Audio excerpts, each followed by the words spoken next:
केंद्रीय अध्यक्ष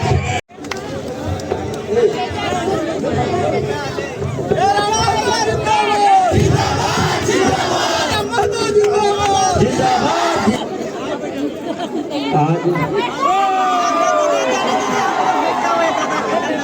झारखंड के सबसे प्राचीन जिला हजारीबाग, जिसका गठन 1833 में किया गया है। तो झारखंड के सबसे प्राचीन जिला हजारीबाग की सरजमी में जितने भी झारखंडी उपस्थित हैं उन सभी को झारखंडी जोहार करते हैं। और आज ढलती हुई शाम झारखंड के उगते हुए सूरज का अनुमान कर सकती है। खून कहो किस मतलब का जिसमें उबाल का नाम नहीं, कि वह खून कहो किस मतलब का जिसमें उबाल का नाम नहीं, वह खून कहो किस मतलब का जो आ सके देश के काम नहीं। उस दिन लोगों ने सही सही खून की कीमत पहचानी थी जब बर्मा में सुभाष ने उनसे मांगी कुर्बानी थी। बोले स्वतंत्रता की खातिर बलिदान तुम्हें करना होगा, बहुत जी चुके हो जग में तुम्हें मरना होगा। आजादी के चरणों में जो जयमाल चढ़ाई जाएगी, सुनो तुम्हारे शीशों के फूलों से गूंथी जाएगी। यह आजादी का संग्राम भला पैसों पर खेला जाता है, यह शीश कटाने का सौदा नंगे सर झेला जाता है। आज चूंकि आज जननायक कर्पूरी ठाकुर जी की जयंती है, जैसा हमारे संजय दा बता रहे थे, उस जननायक को नमन करते हैं और नेताजी की पंक्तियों को रखा कि कल नेताजी की जयंती थी। और एक दिन पहले इस देश में आस्था के विषय, करोड़ों लोगों के आस्था के विषय राम अयोध्या में विराजित हुए। चूंकि देश में एक माहौल, एक गीत बना, राम आएंगे, हम तो कहेंगे राम के साथ भगत सिंह भी आए, डॉक्टर अंबेडकर भी आए, APJ अब्दुल कलाम भी आए, महात्मा गांधी भी आए, सरदार पटेल भी आए, चंद्रशेखर आजाद भी आए, अशफाक अली खां भी आए। लेकिन क्योंकि हम लोग पढ़े लिखे लोग हैं, हमें प्रैक्टिकली और लॉजिकली बात करनी चाहिए। बिल्कुल राम आए, बाकी जितने महापुरुष है वो भी आए, लेकिन क्या वो शरीर से आएंगे? हम पढ़े लिखे लोग हैं, प्रैक्टिकली बात कीजिए, हम लोग लॉजिकली बात कीजिए, इमोशनली नहीं। क्या जो महापुरुष चाहे कोई रहे, राम रहे, कृष्ण रहे, गांधी रहे, कलाम रहे, जिन्होंने अपने शरीर को त्यागा है, वो शरीर के रूप में आएंगे? क्या वो बोलते हुए आएंगे? क्या वो खाते हुए, नाचते हुए, गाते हुए आएंगे? नहीं, वो विचार के रूप में आएंगे। अतः राम का स्वागत है विचारों के रूप में, गांधी का भी स्वागत है विचारों के रूप में, कलाम का भी स्वागत है विचारों के रूप में, क्योंकि शरीर के रूप में कोई नहीं आएंगे। ये प्रैक्टिकली आपको समझना होगा। यानी हम स्वागत करते हैं, राम आएंगे स्वागत करते हैं। अब आप कहेंगे कि अब तक हमने कभी सभाओं में इसका जिक्र नहीं किया, आज क्यों नहीं? इसलिए कि कुछ दिन बाद हजारीबाग के सांसद राम जी के नाम पर वोट करेंगे, राम जी के नाम पर वोट मांगेंगे। एक बात बताइए, राम का मतलब क्या होता है? राम का मतलब होता है त्याग, राम का मतलब होता है पिता के वचन के लिए राजपाट का त्याग। और ये जयंत सिन्हा जब राम के नाम से वोट मांगेंगे, आपको थोड़ा सवाल करना चाहिए, जिसके पास 50,000 करोड़ की संपत्ति है, वो किस मुख से राम के नाम से वोट मांगेंगे? उनसे पूछिएगा कि राम का मतलब क्या है भाई, राम का आदर्श क्या है, राम का चरित्र क्या है, राम का आचरण क्या है, उनसे पूछिएगा। आज लगभग 62 विदेशी कंपनियों में उनका सीधा शेयर है, और ये व्यक्ति राम के नाम से मतदान करेंगे और आप मतदान दे देंगे? 62 कंपनियों में जो हजारीबाग के सांसद हैं, उनका 62 कंपनियों में सीधा शेयर है विदेश में। वो तो आप जानेंगे कि परसेंटेज कितना है, लेकिन मुझे जहां तक जानकारी है 62 कंपनियों में इन ढोंगियों का, इन पाखंडियों का सीधा शेयर है।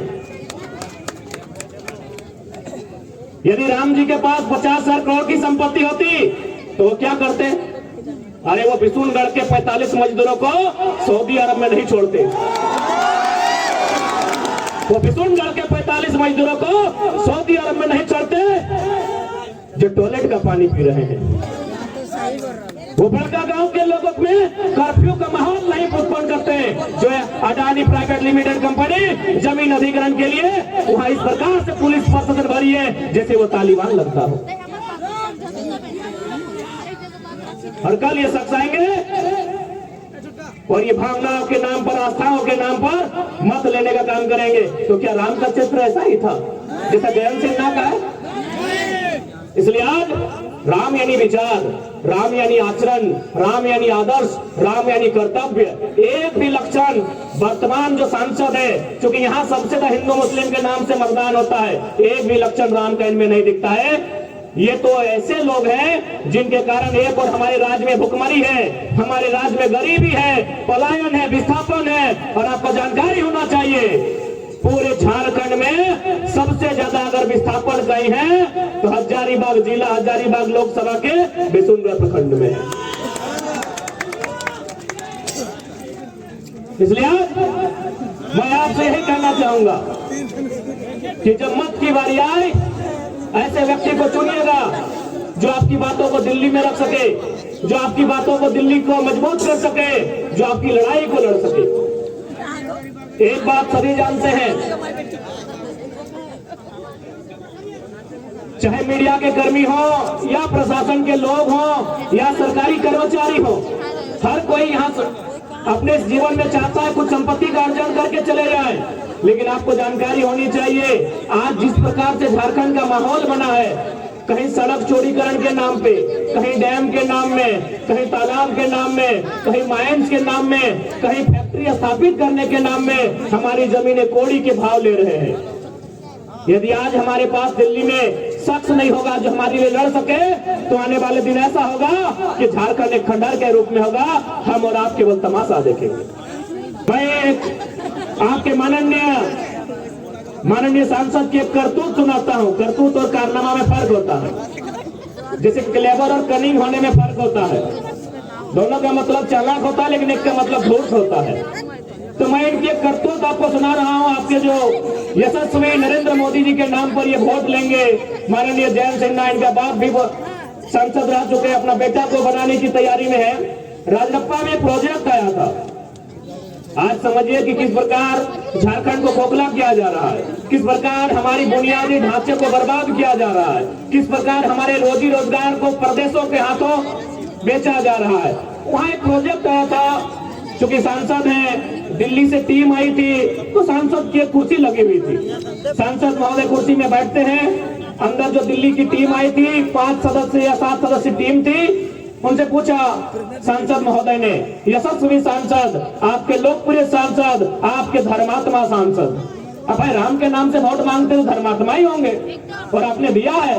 इस धर्मात्मा सांसद ने पूछा कि ये प्रोजेक्ट कितने में कंप्लीट हो सकता है?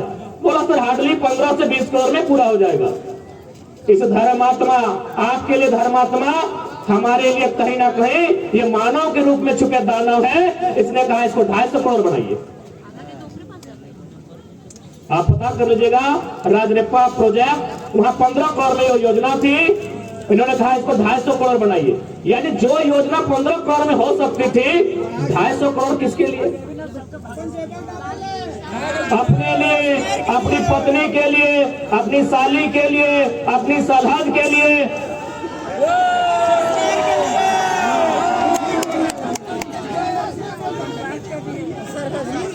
बाकी हमें बताने की आवश्यकता नहीं है कैसे दुराचारी लोग हैं ये। वास्तव में राम भी उनको मानते हैं जो अंतरात्मा से और दिल से मानते हैं। ये लोग अपने पाप को छुपाने के लिए केवल जबान से राम का नाम लेते हैं। अगर वास्तव में राम को आदर्श मानते हैं, मैं आज इस हजारों की भीड़ से, सम्मानित मीडिया बंधुओं के बीच से, मीडिया की बहनों के बीच से हजारीबाग के सांसद को चुनौती देता हूं कि वास्तव में अगर आप राम को मानते हैं तो 50,000 करोड़ की संपत्ति में 1,000 करोड़ रखिए, बाकी उन 50,000 करोड़ आप जनता को दान कर दीजिए। ये राम का चरित्र हो सकता है, ये राम का आदर्श हो सकता है।